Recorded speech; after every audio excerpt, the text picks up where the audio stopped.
Hi guys, so here we are ready for chapter 3 of my Great Granny Moo, and this is called the Flea Market. The next morning I wake up to the smell of crumpets toasting under the grill, and I am suddenly absolutely starving. I bundle myself off the sofa and wrap the blanket around my shoulders. As I shuffle through to the kitchen, I can hear my Gran singing softly to herself. She looks up as I come into the doorway and smiles at me. "Morning, sleepyhead," she says. "Hungry?" "Starving," I say. We eat crumpets for breakfast, dripping with butter, and a lovely mug of hot chocolate. "You coming to the market this morning?" Granny Moo asks me. I nod my head eagerly, my mouth too full of crumpets to answer. "Thought you might," she laughs. "Better tell your mum you're going so she doesn't worry. Nip next door in a minute and get yourself washed and changed, and we'll set off as soon as you're done, okay?" I smile at her again as I fill my mouth with another huge bite of warm, buttery crumpets. "Goodness me, Molly Moo, you really were starving, as usual." After breakfast, I kiss my Gran on the cheek and run next door to wash and change. As I walk in through the back door and into the kitchen, my mum is there in her dressing gown, making a cup of tea. "Morning, Molly," she says. "You're up early." "Morning, Mum. Is it okay if I go to the market with Gran this morning? Please?" "Of course you can," she laughs. "I would be surprised if you didn't want to go." "Thanks, Mum. Did you know Granny Moo has a real ruby from a prince in Casablanca? It was stolen by a cucarachi bird, but Granny Moo climbed up the tower and fed it some fruitcake, and then the prince was so pleased to get his jewels back that he gave her a present. You should see it, Mum. It's so shiny."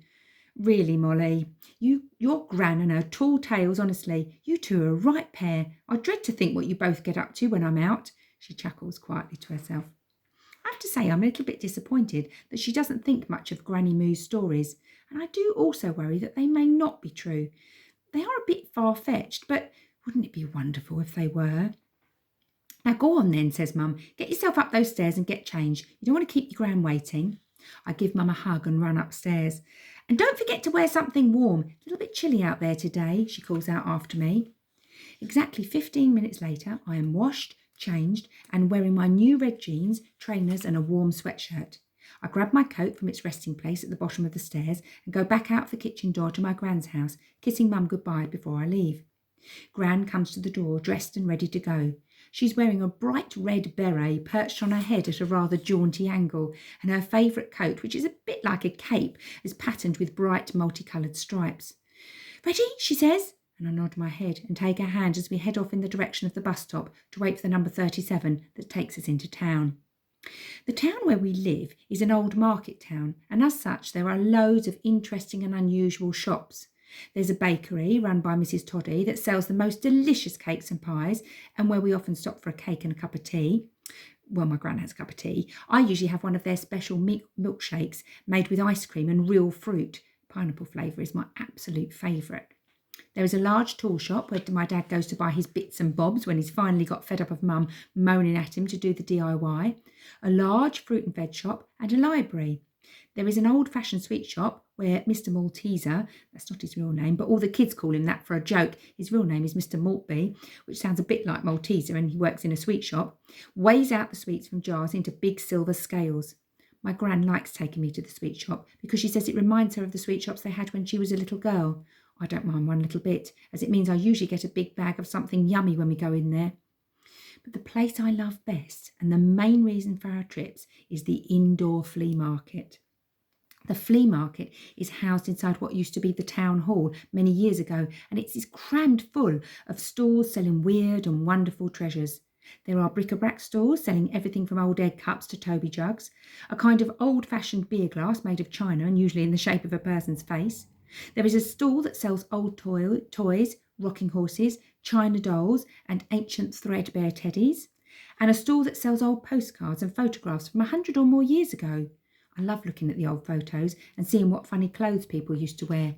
My Gran said that when her Gran was a girl, it was rude to show your ankles. Imagine that. I think the reason I love the flea market so much is that there are so many exciting and unusual things to look at, and you can bet your life that my Gran always has a little story to tell when I ask her about this or that. At the back of the flea market there's a tiny little shop, the only shop in the whole building. You can barely see in through the windows as they're so dusty and full of cobwebs. Even when I do try to peer in, the shop is so packed full of treasures that it's impossible to see right through.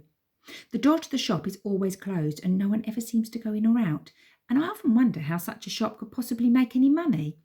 My Gran, however, always goes into the shop, and yet I'm never allowed to follow. "Just wait by the door for me, dear," she says. "I won't be a tick." She then gives a funny little knock on the door, which always consists of 3 sharp knocks, followed by 2 very quick taps. She then waits for what seems like ages before the door is opened, just to crack, and she squeezes inside before the door is closed sharply behind her. I can never clearly see who opens the door. I can only just make out the small dark outline of a figure and an overpowering waft of what smells like pipe smoke. At least I think it's pipe smoke. I saw it in a history book once. The old sailors used to smoke pipes, and it smells a bit like the big fat cigar that my Uncle Stan used to smoke at Christmas time, when my mum used to moan at him for stinking out the house with his disgusting habit, to which he replied, "Only have one at Christmas, duck. It's tradition." While my Gran is inside the shop, I lean against the window outside, usually munching on my bag of sweets and wondering what she does in there, feeling more than a bit scared at the creepy old man who I imagine works inside. Today's no different. Sure enough, once we've wandered round the flea market, bought my sweets, had a cake and a milkshake in the baker's, I had strawberry today, and looked at all the interesting knickknacks on sale, we head towards the shop at the back of the market.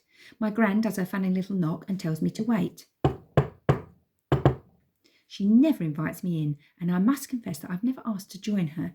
Firstly, because I'm pretty sure she would say no, and secondly, I'm not sure I'd want to go in because, quite frankly, it's all a little bit creepy.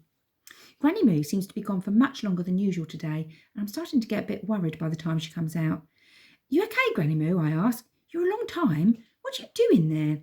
"Oh, something and nothing, dear. You know how it is," she replies, with a faraway look in her eyes.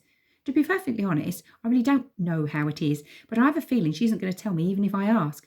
So I go back to eating my double chocolate toffees and walk along beside her as we make our way to the bus stop.